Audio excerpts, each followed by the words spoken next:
जुनेद बहुत असरा निकल लो मत तेरी सारी हंसी आज। बिल्लाहि व मलाइकती वो मल है मत खींच ले। व मलाइकती वो मल है वो मल है मलाइकती रोड जरा कुछ नहीं खींचना। चल देखो चले राशिद बड़ा हो जा सबक लेकर।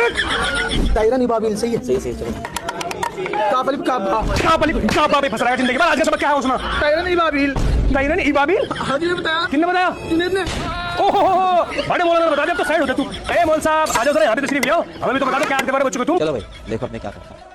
पढ़ हाँ मीम आइन सीन काफ। आइन निकाल चार बहुत करवाता है। पढ़ हाँ मीम आइन सीन काफ। पढ़ क्या निकल के ला रहा है? याद कर चल आ गया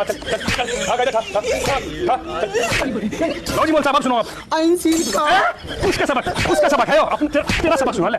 अमला कमला कमाला फिर से यही पढ़ा ढंग से पढ़ ले क्या है अखिला बकिला। हो जा भाई से